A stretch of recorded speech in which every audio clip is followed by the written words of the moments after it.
Praise Lord, जय मसीह की। परमेश्वर आपको आशीष दे, प्रभु आपकी रक्षा करे, प्रभु आपको संभाले। धन्यवाद इस चैनल पर, इस फेसबुक लाइव पर जुड़ने के लिए। परमेश्वर आपको बहुत आयत से आशीष दे। आप लोगों ने देखा होगा आज का जो थीम है वो आपको दिखा होगा पीछे बैकग्राउंड में, help other those who are in ministry. उन लोगों की सेवकाई करें, उन लोगों की सहायता करें जो लोग सेवा में हैं। परमेश्वर आशीष दे। हम लोग, मेरा हमेशा जैसे थीम रहता है, मेरा जैसे हमेशा एक डायलॉग सा रहता है कि एक दूसरे के लिए प्रार्थना करना ना छोड़ें, एक दूसरे के लिए प्रार्थना करें, एक दूसरे को सहयोग करो, एक दूसरे को संभालें, एक दूसरे को अपने से बेहतर समझें। प्रभु आपकी हिफाजत करे, प्रभु आपके शरीर की, आपकी मिनिस्ट्री, आपके परिवार की, आपकी हर एक कार्य क्षेत्र में परमेश्वर आपको बहुत आयत से आशीष दे। हमारे आपसे, आपके लिए यही हमेशा प्रार्थना है। हम आज के थीम में जाने से पहले हम लोग वचन जो मैंने लिया है वो है मत्ती अध्याय 25 का। मैं आपकी स्क्रीन पर लाता हूँ, उसके बाद हम लोग प्रार्थना करेंगे और प्रार्थना के बाद हम लोग वचन को देखेंगे। मत्ती अध्याय 25 ये तोड़े का दृष्टांत है। देखिए, वचन हमेशा हमेशा हमेशा हमें नया सिखाता है और हमेशा परमेश्वर का वचन है नए तरीके से हमारे पास आता है। मत्ती 25 अध्याय का मैं उसका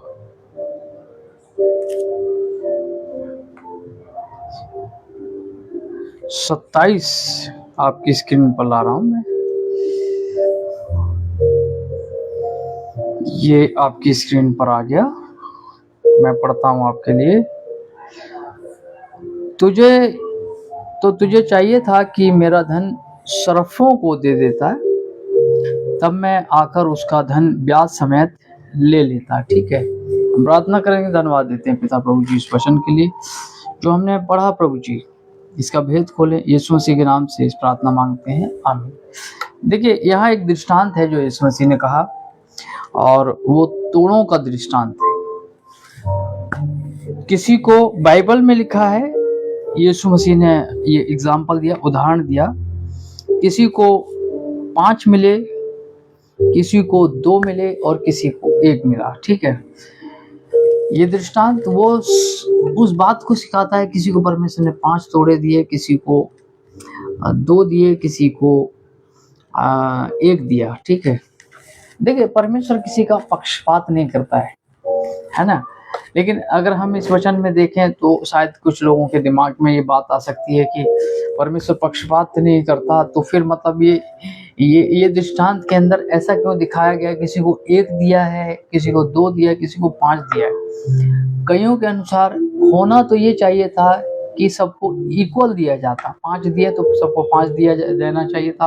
अगर 2 दिए हैं तो सबको 2 देना चाहिए था। अगर 1 दिया है तो सबको 1 देना चाहिए था। तो मेरे अजीजों, मैं आपको यहाँ से एक बात बताना चाहता हूँ। इस दृष्टांत से, इस एक एग्जाम्पल से मैं आपको एक बात बताना चाहता हूँ। ये तोड़े जो हैं परमेश्वर देता है। ये जो तोड़ों की बात करी जा रही है, ये एक प्रकार का जो परमेश्वर अपने राज्य के लिए जो तोड़े इस्तेमाल करने के लिए परमेश्वर देता है अपने लोगों को। इसमें कुछ फुल टाइम सेवक हैं परमेश्वर के, ठीक है, जिसको हो सकता है फुल टाइम जो सेवा कर रहा है उसको हो सकता है 5 मिले हो। ठीक है, जो सब चीजों में लगा रहता है। और कोई इस संसार में इस प्रकार के व्यक्ति हैं जो परमेश्वर के साथ वफादार चलते हैं। ठीक है, वफादार चलते, संडे चर्च चले जाते हैं, अपना टाइथ वगैरह भी देते हैं, टाइम पे कलीसिया जाते हैं, प्रार्थना दुआ भी अपने जीवन में करते हैं। कई लास्ट में एक ऐसा व्यक्ति भी आता है जो बहुत बिजी है अपनी लाइफ में और जो उसको 1 तोड़ा है ना, और ये जायज भी है, उसे 1 तोड़ा ही मिलना चाहिए और मिलता है, क्योंकि उसके पास उतना समय नहीं होता है, उसको उसके योग्यता के अनुसार ये तोड़ा देता है, परमेश्वर देता है, ठीक है। हम देखते हैं कि 5 ने 5 और कमाए, और जो दो दो था उसने 2 और कमाए, लेकिन लास्ट वाले ने, ये वो लोग हैं जो जो परमेश्वर के राज्य में काम करना नहीं चाहते। बेशक उन्हें 1 तोड़ा मिलता है और वो परमेश्वर के राज्य में काम करना नहीं चाहते। मेरे जी, जो बाइबल में धन का एक बहुत बड़ा स्थान है, बहुत बड़ा एक मायना रखता है धन का बाइबल के अंदर, कि हमें यहाँ जो शब्द है सरफों को, ये जो शब्द है ओरिजिनल, इसका मतलब होता है बैंक, सरफों को दे देता है, यानी बैंक में डाल देता। देखिए, बैंक में डालने का मतलब ये है यहाँ पर वो ये है कि अगर आप सेवकाई नहीं करते हैं तो कम से कम उस सेवक को वो आप धन दे देते जो सेवा कर रहा है, ठीक है। सेवक भी मैं आपको बताऊंगा कई प्रकार के होते हैं, वो लास्ट में बात करेंगे। मैं अभी बात कर रहा हूँ, यदि आप को परमेश्वर ने आशीष दी है और आपके पास ना टाइम है और ना चर्च जाने का टाइम है, ना प्रार्थना करने का टाइम है, तो परमेश्वर का वचन कहता है कि अपना जो टैलेंट था वो कहाँ डाल देता, बैंक में डाल देता है। यानी यहाँ ये एक्चुअली वचन जो है वो धन की बात कर रहा है। वचन कहता है कि अपना जो धन है वो सरफों को दे देता, कम से कम इंटरेस्ट तो मिल जाता। देखिए, हम यदि हमारे जीवन में हम कुछ नहीं कर पा रहे परमेश्वर के लिए, तो अपना कुछ धन हमें परमेश्वर के सेवक को देना चाहिए। देखिए, मैंने कहा कि बाइबल में धन का एक बहुत बड़ा स्थान है। जैसे शुरुआत में अगर हम शुरुआती दौर से देखें कि सबसे पहले अगर हम देखें कि अब्राहम ने मलकीसेदेक को 10वां अंश दिया, ठीक है, 10वां भाग दिया। कुछ लोग इस संसार में इस प्रकार सिखाते हैं कि 10वां अंश व्यवस्था है मेरे अजीजों, व्यवस्था उसके 400 साल बाद आई। अब्राहम के 400 साल बाद मूसा लेकर आया था, ठीक है। अब्राहम के कई सौ साल बाद वो व्यवस्था आई थी, ठीक है। तो ये व्यवस्था नहीं है, आप अपने दिमाग से इस बात को निकाल दीजिए। कुछ लोग कहते हैं कि पुराने नियम में है। यीशु मसीह ने नए नियम में ये जो जिक्र करा है, ठीक है, ये धन के ही बारे में बात कर रहा है, ठीक है। धन के बारे में कई और भी जिक्र करे हैं प्रभु यीशु मसीह ने नए नियम में। और मेरे अजीजों, ये सबके लिए नहीं है, ये पर्टिकुलर उन्हीं लोगों के लिए है जो इस ब्लेसिंग को समझते हैं, ठीक है। ये सबके लिए नहीं, मैंने जैसे कहा कि ये सबके लिए नहीं है, ये उन्हीं लोगों के लिए है जो इस बात को समझते हैं कि परमेश्वर को देने से हम कितने ब्लेसेड होते हैं, कितने आशीषित होते हैं, उन लोगों के लिए। तो सबसे पहले हम जो धन का जिक्र पढ़ते हैं वो उत्पत्ति अध्याय 14 में पढ़ते हैं, जहाँ मलकीसेदेक उसके लिए दाखरस और रोटी लेकर आया, ठीक है। हम अगर कंपेयर करी जाए मलकीसेदेक की रीति पर, हमारा जो यीशु मसीह है वो सदा काल का महायाजक है, ठीक है। यीशु मसीह आज हमारे लिए महायाजक सदा काल का है, ठीक है। तो हम देखते हैं कि वो भी हमारे लिए उस सैक्रेमेंट को लेकर आए, जैसे प्रभु यीशु मसीह ने हमारे लिए अपनी बदन को दिया रोटी के रूप में और अपना लहू को दिया पानी के रूप, जैसे वो दाखरस लेकर आया, ठीक है, दाखरस और वो रोटी लेकर आया, ठीक है। हम कंपेयर करते हैं इस बात को।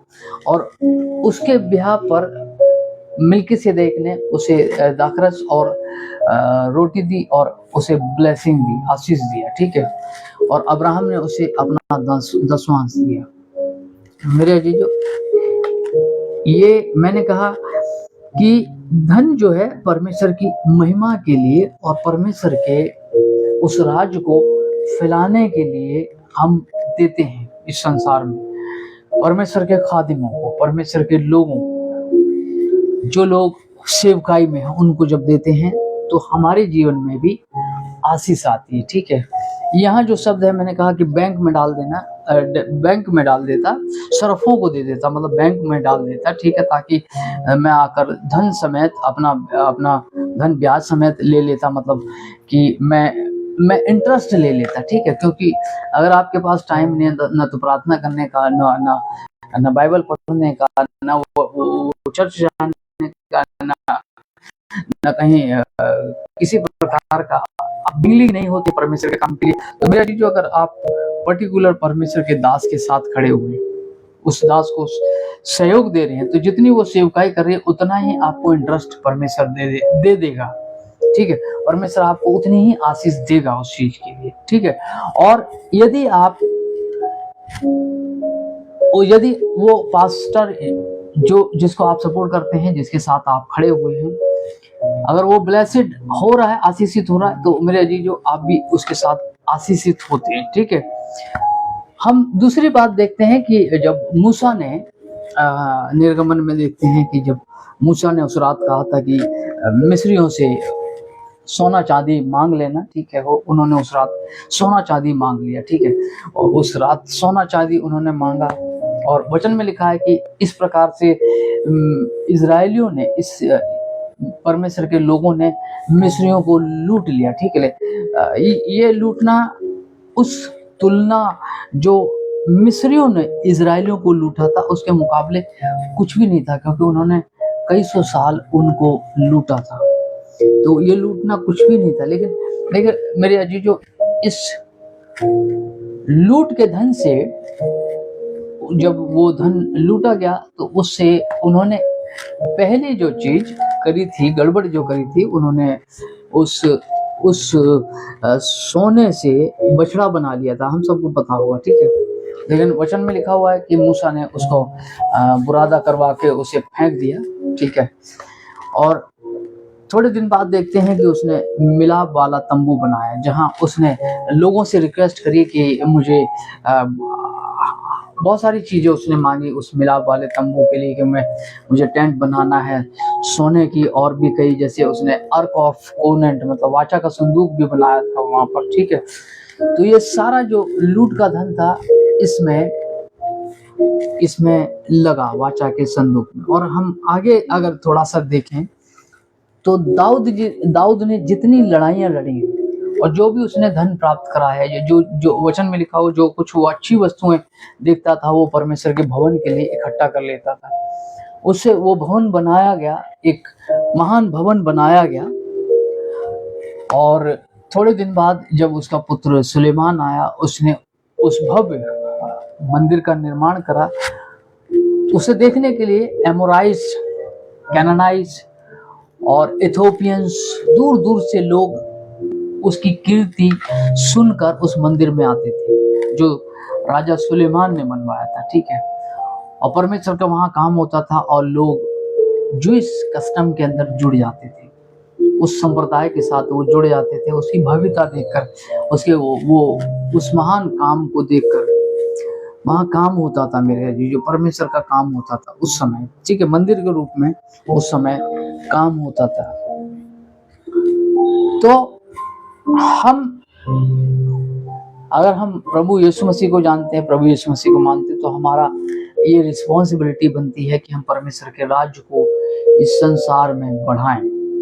मेरे अजीजों, हम ये भी मानते हैं कि हमें हमारे परमेश्वर को धन की आवश्यकता नहीं, हमारा परमेश्वर धन नहीं चाहिए, हम ये मानते हैं इस बात को। लेकिन फिर भी परमेश्वर का वचन कहता है कि परमेश्वर एक मांग करता है, पर्टिकुलर अमाउंट मांगता है, और उसके बिहाफ पर आपको वो कई आशीषें जोड़ देता है। जैसे मलाकी हम 3 अध्याय के अंदर देखते हैं, वहां पर लिखा हुआ है कि तू यदि मुझे देता है तो मैं तेरे लिए आसमान के झरोखे खोलता हूँ, मैं तो तेरे ऊपर अपरंपार आशीष की वर्षा करता हूँ, तेरे शत्रु को मैं घुड़कता हूँ, तेरे फल कच्चे नहीं गिरने देता, तेरे देश को मनोहर बना देता हूँ। मेरे अजीजों, ये परमेश्वर की ब्लेसिंग है। लेकिन हम पुराने नियम में देखते हैं कि जब भवन उजाड़ हो गया और परमेश्वर क्रुद्ध हो गया इस बात को लेकर कि मेरा भवन जो है उजाड़ पड़ा हुआ है और तुम लोग अपना अपना घर बनाए जा रहे हैं, इसलिए तुम्हारे ऊपर भारी श्राप है। देखो तुम कमाओगे, तुम जो कमाओगे छेद वाली थैली में रखोगे, तुम कपड़े पहनोगे, गरमाओगे नहीं, पानी पियोगे, तृप्त नहीं होगे, भोजन करोगे, तुम बोगे, है ना। इस प्रकार से वहां पर श्राप है, क्योंकि ये एक्चुअली ये हमें दर्शाता है परमेश्वर अपने भवन को बनाने में सक्षम है मेरे अजीजों, लेकिन वो फिर भी चाहता है कि हम उसके काम में आगे बढ़ें, लगे रहें। आप जहाँ कहीं भी हो इस समय, यदि आप परमेश्वर की सेवा करने वाले हो, मैंने कहा कि एक वो बंदा जो फुल टाइम लगा पड़ा है सेवकाई के अंदर, एक वो है जो नौकरी करके प्रार्थना करता है, चर्च जाता है, सपोर्ट करता है परमेश्वर का। उसे दो तोड़े हम समझ सकते हैं कि दो तोड़े उसको वो लायक है दो तोड़े का, लेकिन एक बंदा ऐसा है जो न कभी चर्च जाता है, न कभी उसको प्रार्थना का समय मिलता है। वो कमाना मेरा मुझे करने में लगा पड़ा है। ये जायज है कि उसको एक तोड़ा तो फिर भी परमेश्वर ने दिया, लेकिन दुर्भाग्यवश यहाँ पर लिखा हुआ है कि उसने उस तोड़े को मिट्टी के अंदर दफन कर दिया, उसने गाड़ दिया। ठीक है, गाड़े जाने का मतलब हम सब अच्छी तरह बेहतर जानते हैं कि गाड़े जाने का मतलब बहुत बुरा भी होता है। बाइबल में अगर हम देखें कि उसने अपना जो तोड़ा था उसने वो डिलीट अपने जीवन से उसे गाड़ दिया जमीन में। ठीक है, परमेश्वर इस बात से क्रुद्ध हो गया उसके जीवन से कि ये तूने क्या कर दिया है ना। 25 अध्याय में आप लोग आराम से अपने घर पे पढ़ दीजिए। मैंने कहा कि वचन हमने सुना होगा, लेकिन एक नए दर्शन, नए प्रभु के प्रावधान में हम वचन को कभी कभी दूसरे तरीके से भी सुनते हैं। तो यहाँ पर लिखा हुआ है कि वो उसने परमेश्वर ने उसे वहां पर लिखा हुआ है कि उसने उसको दंड दिया। ठीक है, और उससे कहा कि इसका जो एक तोड़ा है इसे ये छीन लो, और जिसके पास 5 हैं 10 तोड़े हैं उसको दे दो। ठीक है, और आगे लिखा हुआ है जिसके पास है उसे और दिया जाएगा। ठीक है, और इस निकम्मे दास को 30 में लिखा है, और इस निकम्मे दास को बाहर के अंधेरे में डाल दो जहां रोना और दांत पीसना है। ठीक है, ये आपकी स्क्रीन पर पीछे आ रहा होगा। मेरे अजीजों, ये एक बिलीवर की बात हो सकती है, ये एक विश्वासी की बात हो सकती है। आप अपना धन ऐसे व्यक्ति को भी ना दें जो ना तो आपके लिए प्रार्थना करता है, वो प्रार्थना उसी दिन करता है जिस दिन आप के घर लिफाफा लेने के लिए आता है। ऐसे लोगों से भी सावधान हैं। ठीक है, और दूसरा आप सावधान करें, इस टीवी पर, यूट्यूब पर बहुत सारे ऐसे प्रचारक हैं जो मना करते हैं कि टाइथ नहीं देना चाहिए, टाइथ नहीं देना चाहिए। टाइथ कहीं नहीं लिखा बाइबल में, और जब वो समाप्ति पर आते हैं, देखिए मैं मांग करता हूँ, मतलब मैं आपसे हमेशा कहता हूँ कि हमारे लिए भी प्रार्थना करें। ठीक है, यदि आप सपोर्ट कर सकते हैं तो अच्छी बात है, परमेश्वर आपको आशीष दे, लेकिन आप पहले अपने लोकल कलीसिया को मदद करें। ठीक है, आपका टाइथ जो है आपकी कलीसिया भेज दीजिए। ठीक है, ऐसे लोगों से भी सावधान है। ऐसे मैंने कहा सेवकों से भी, जो अपने आप को सो कॉल्ड सेवक कहते हैं, जिन्हें कुछ आपसे मतलब लेना देना नहीं है, उन्हें सिर्फ आपके धन और धन से ही इंटरेस्टेड है। वो आपको जीवन में कभी फोन नहीं करेंगे। जिस दिन आपसे कुछ प्रॉफिट लेना होगा या आपसे कुछ उन्हें आशा होगी, उसी दिन वो फोन करेंगे, अन्यथा वो जीवन भर आपके लिए प्रार्थना नहीं करते, वो कभी आपके लिए प्रार्थना नहीं करते। ऐसे लोगों को भी नहीं देना टाइथ मेरे अजीजों, ऐसों को देना है जो वाकई सेवा कर रहे हैं, जो आपके लिए वाकई ही सेवा में आपके लिए निरुत्तर है। ठीक है, क्योंकि आपका जो धन है वो आपकी भी रिस्पॉन्सिबिलिटी है कि आपका जो धन है वो अच्छे काम में इस्तेमाल हो रहा है या नहीं हो रहा है, ठीक है। वो व्यक्ति आपके लिए प्रार्थना कर रहा है या नहीं कर रहा है, ये आपके ऊपर ये आपके लिए भी नेसेसरी है, जरूरी है, ठीक है। और आप इस बात को समझें, इस बात को कि मेरा धन मुझे पता होना चाहिए कि मैं किसको दे रहा हूँ।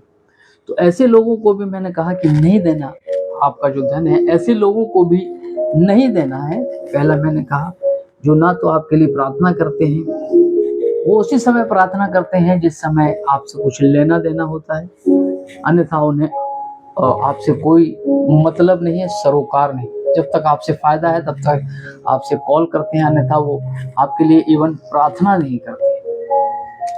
आपकी परिस्थितियों के लिए आपके लिए कोई प्रार्थना नहीं करता। ऐसे लोगों को अपना धन देने की आवश्यकता नहीं। ऐसों को दो जो वाकई ही आपके लिए इंटरेस्टेड हैं, जो वाकई ही आपकी आत्मा से प्रेम करते हैं कि परमेश्वर इसका भी रक्षा कर पिता, ठीक है। दूसरा मैंने कहा कि ऐसे बहुत सारे यूट्यूबर्स बैठे हुए हैं, यूट्यूब पे बैठे हुए हैं, जो सो कॉल्ड अपने आप को बोलते हैं कि नहीं टाइथ नहीं देना चाहिए, बाइबल में कहीं नहीं लिखा। और फाइनली जब वो अपना वीडियो समाप्त करते हैं तो कहते हैं हमें जरूरत है धन और हमें जरूर भेजिए, ठीक है। तो कृपया करके ऐसे लोगों को भी धन न दें, ठीक है।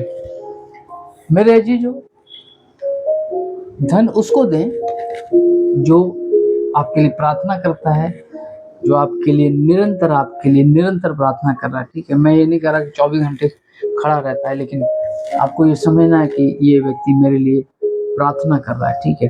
क्योंकि यही आपके पास हो सकता है एक तोड़ा हो, जैसे एक्चुअली इसके लिए उस निकम्मे दास के लिए ये वचन इस्तेमाल किया है कि उसने उस एक तोड़े को भी इस्तेमाल नहीं करा, ठीक है। तो मेरा जी जो एक तोड़ा मिला है, कम से कम हम इसे परमेश्वर के काम में लगाएं, ठीक है। परमेश्वर के काम में लगाएं। बाइबल में लिखा हुआ है कि तू यदि अधर्मी धन के साथ सच्चा नहीं ठहरा, अच्छा नहीं ठहरा तो सच्चा तुझे कौन देगा। बाइबल में ऐसे लिखा हुआ, ठीक है। अधर्मी, मेरा जी जो ये जो मैंने कोटेशन लिया है बाइबल से ली है।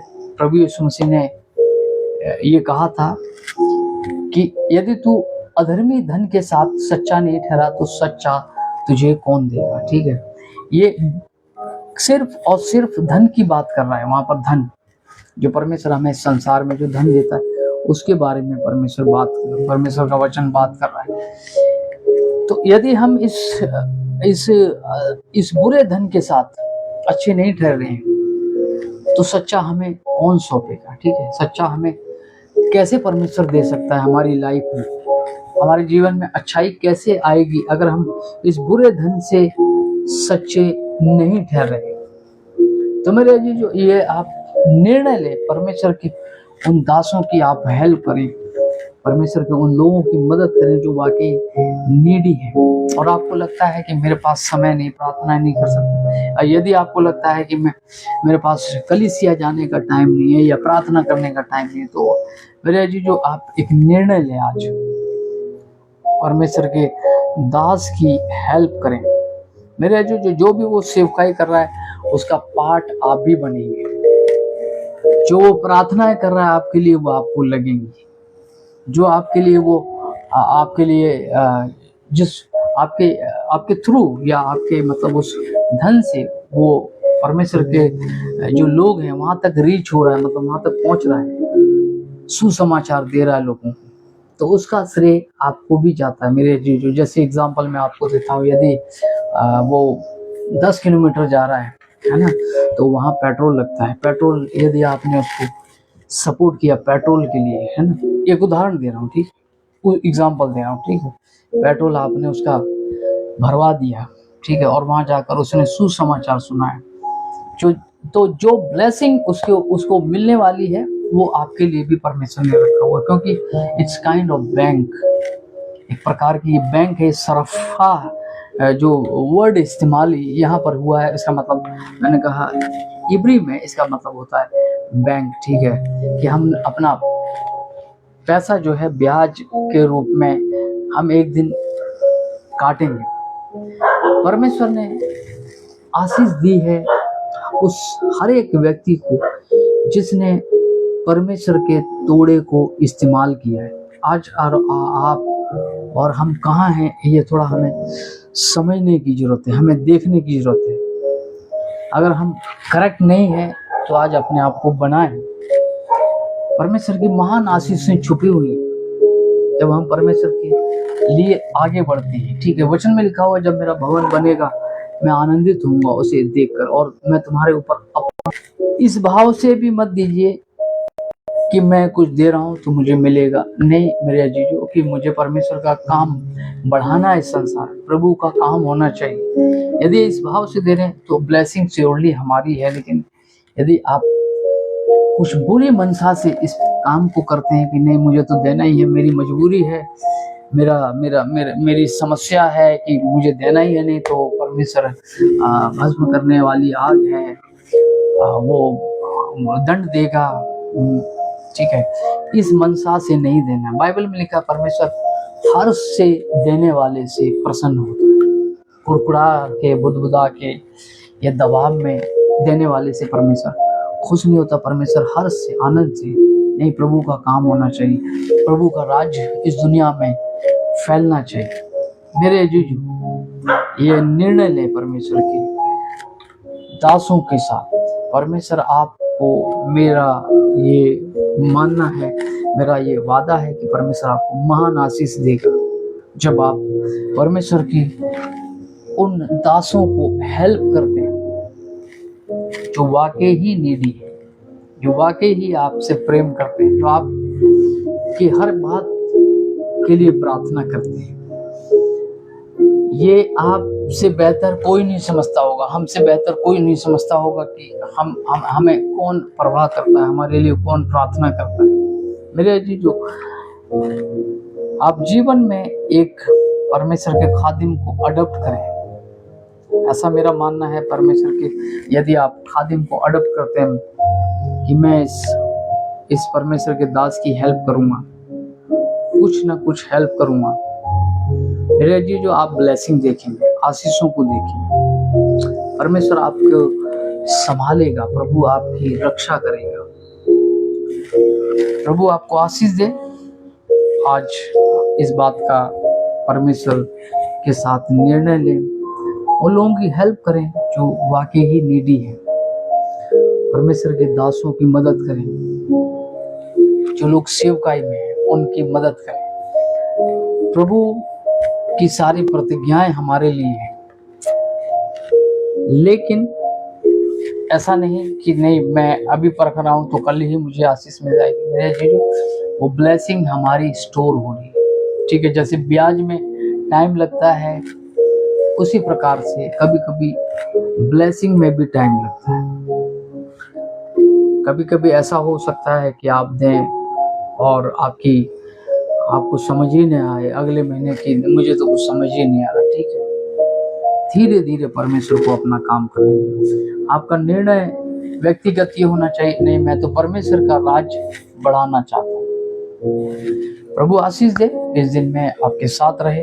हम लोग अभी प्रार्थना मोमेंट है उसमें चलेंगे। मेरे आज जैसे हमेशा थीम रहता है, एक दूसरे के लिए प्रार्थना करें, एक दूसरे को संभालें। इस वीडियो को शेयर करें एक दूसरे के साथ ताकि अदर आशीषित हों। आपकी जो भी प्रार्थनाएं हैं कमेंट बॉक्स में हमें जरूर लिखिए ताकि मैं आपके लिए रेगुलर प्रार्थना करें, आप हमारे लिए भी प्रार्थना करें, कंटिन्यू प्रार्थना करें। हमें और भी इक्विपमेंट की जरूरत है, जैसे अच्छा माइक एक लेना है, और भी जरूरत है इक्विपमेंट की। बहुत सारी चीजें और हैं, उनके लिए आप प्रार्थना करें।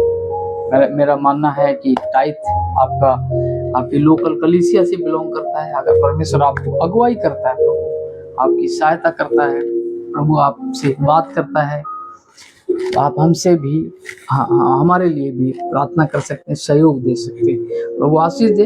अगर आपकी कोई प्रार्थना है, मैंने कहा कि अपनी प्रार्थना आप कमेंट बॉक्स में जरूर लिखिए या मैसेंजर पर अपनी प्रार्थनाएं छोड़ दीजिए ताकि मैं आपके लिए प्रार्थना कर सकूं।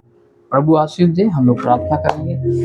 प्यारे पिता, धन्यवाद देते हैं इस महान प्रभु जी तेरे वचन के लिए जो हमने पिता प्रभु जी अभी पढ़ा सुना। पिता प्रभु जी तो ऐसे लोगों से भी पिता हमें संसार में बचा प्रभु जी, जो तुझसे इवन तुझसे भी प्रेम नहीं करते और वो सिर्फ हमारी उस धन से प्रेम करते हैं। प्रभु मैं प्रार्थना करता हूँ हर एक जो इस समय पिता प्रभु जी जुड़ा हुआ है सेवकाई में पिता प्रभु जी, सीएसओ ग्रेस मिनिस्ट्री, मैं प्रार्थना करता हूँ हर एक के लिए पिता प्रभु जी कि हर एक को तू आशीष दे, संभाल प्रभु जी। अगर कोई अस्वस्थ है इसी समय वो चंगाई यीशु मसीह के नाम से मैं ठहराता हूँ। यदि उसके जीवन में कुछ भी पिता प्रभु जी दुख है पिता प्रभु जी, आप उसे दूर करें। यदि कष्ट है, बीमारी है, उसे प्रभु जी उससे छुड़ाएं, नजात दें। प्रभु मैं प्रार्थना करता हूँ खास करके पिता प्रभु जी, तू हमारी प्रार्थना सुनता है, इसके लिए धन्यवाद पिता। धन्यवाद के साथ प्रार्थना यीशु मसीह के नाम से मांगते हैं, आमीन। प्रभु आशीष दे,